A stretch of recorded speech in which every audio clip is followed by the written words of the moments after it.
কোথাও পাহাড়ে ধস, কোথাও ভেঙে পড়েছে সেতু। বিধ্বস্ত উত্তরবঙ্গ পরিদর্শনে রাজ্যপাল সিভি আনন্দ বোস। তড়িঘড়ি কেরল থেকে উত্তরবঙ্গে পৌঁছন রাজ্যপাল। বাগডোগরা বিমানবন্দরে পৌঁছে সাংবাদিকদের মুখোমুখি হয়ে তিনি বলেন, এখন দোষারোপ করার সময় নয়, নিজে সমস্ত পরিস্থিতি খতিয়ে দেখে একটি রিপোর্ট স্বরাষ্ট্রমন্ত্রীকে পাঠাবেন। এরপর বাগডোগরা বিমানবন্দর থেকে ক্ষতিগ্রস্ত এলাকায় যান তিনি। I have come here to see for myself the sufferings and misery faced by my brothers and sisters and send an immediate report to the competent authorities at the center and the state. That is my message. I am not here for any blame game now.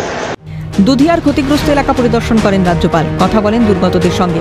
বেশ কয়েকটি পরিবারের হাতে ত্রাণ তুলে দেন। তিনি বলেন, বিপর্যয়ে মানুষ ব্যাপকভাবে ক্ষতিগ্রস্ত হয়েছে। শান্তি বজায় রেখে রাজ্য থেকে কেন্দ্র সবাইকে এগিয়ে এই বিপর্যয়ের মোকাবিলা করতে হবে। I want to hear from the victims, their sufferings and problems, and also try to find out solutions. First for mitigation, immediate relief, and also to take up what are the steps we required for a long-term solution to this problem. পাহাড়ের পরিস্থিতি নিয়ে উদ্বিগ্ন রাজ্যপাল কয়েকটি গুরুত্বপূর্ণ বিষয়ের উপর বিশেষ জোর দিয়েছেন বলে সূত্রের খবর।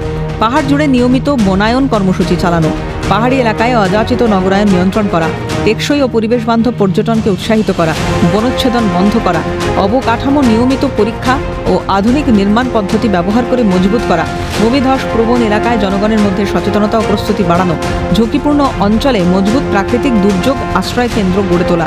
ক্যামেরায় সৌমেন্দু মজুমদারের সঙ্গে পার্থপ্রতিম দাস ও পিকাই ঘোষের রিপোর্ট, ক্যালকাটা নিউজ।